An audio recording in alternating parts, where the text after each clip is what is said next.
মানুষ চাইলে সব কাজই কিন্তু করতে পারে, কারণ তার ইচ্ছা শক্তিটা যদি প্রবল থাকে। হ্যালো এভরিওয়ান, আসসালামু আলাইকুম। এই যে কাটাকাটির কাজটা, এটা কিন্তু আমি আগে একদমই পারতাম না, কিন্তু এখন হয়তো বা সংসার করতে যে অনেক কিছু শিখে গেছি, এখন পারি। তারপরেও এই কাজগুলো করতে কিন্তু আমার অতটাও ভালো লাগে না, এবং আমি অতটাও পারি না, অতটা দক্ষ কিন্তু আমি নই। তো মাঝে মাঝে কিন্তু চেষ্টা করি আসলে এই ধরনের কাজগুলো করার জন্য। আগে কিন্তু এমনও সময় গেছে যে কিনা আমি একটা মাছ দেখতে যেও বসে বসে চোখ দিয়ে পানি এসে যেত, কারণ আমার হচ্ছে ওইভাবে অভ্যাসটা ছিল না, যার কারণে। আর এই যে হাঁসটা, এটা গ্রাম থেকে নিয়ে আসা হয়েছিল, আর হাঁসটা এত পরিমাণ তেল হয়েছিল।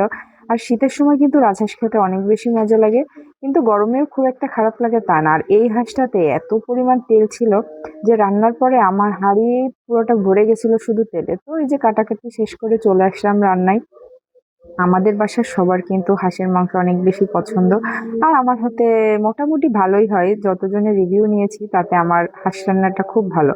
আর আসলে তো রান্না বাড়া কেউ একদিনে শেখে না, করতে করতে মানুষের রান্না এমনি ভালো হয়ে যায়। তো মোটামুটি খাওয়া যায় এরকম আর কি। আর হাঁসের মাংস হলে তো কথা নাই, সেদিন ভাত একটু বেশি লাগবে এরকম একটা অবস্থা, কারণ সবারই অনেক বেশি পছন্দ।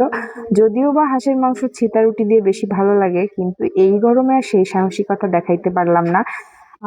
তো এটা সাদা ভাত দিয়ে খেয়েছিলাম। তারপরেও মাংসটা কিন্তু অনেক বেশি মজার ছিল। আর যেহেতু হাঁসটা অনেক তেল ছিল, হাঁসটাই ছিল ভালো, যার জন্য রান্নাটা অনেক বেশি মজার হয়েছিল। তারপরেও আমি এটা খুব আন্তরিকতার সাথে করছিলাম। আর এই যে নারকেলের দুধ দিয়ে দিলাম।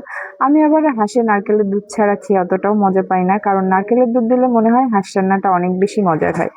তো এই যে সুন্দর করে সবকিছু দিয়ে টিয়ে রান্না করছিলাম আমি। আর এদিন ছিল প্রচুর পরিমাণে গরম, কিন্তু কি আর করা। তারপরেও তো খাবার তো খেতে হবে, রান্না করা লাগবে। আর এই যে বড় বড় আলু করে কেটে রাখছিলাম, সঙ্গে ছিল রসুন। আমাদের আবার কেউ হচ্ছে মাংসের থেকে আলু পছন্দ করে বেশি। আর এই যে হাঁসের মাংসের নারকেলের ফালি, এরকম কিন্তু আমি খুব একটা আগে খাই নাই। এটা আমার নতুন, কারণ হচ্ছে মুরগির মাংস হাঁসের মাংসতে নারকেল ফালি করে দিলে অনেক বেশি মজা লাগে খেতে। তো সেই আর কি, এই যে সুন্দর করে রান্নাটা করে নিচ্ছিলাম আমি। আর হাঁসের মাংস যেদিন রান্না হয় সেদিন বাসায় কিন্তু গন্ধে পুরো বাসাটা ম ম করে। তো সবকিছু মিলে দিনটা খুব ভালো ছিল।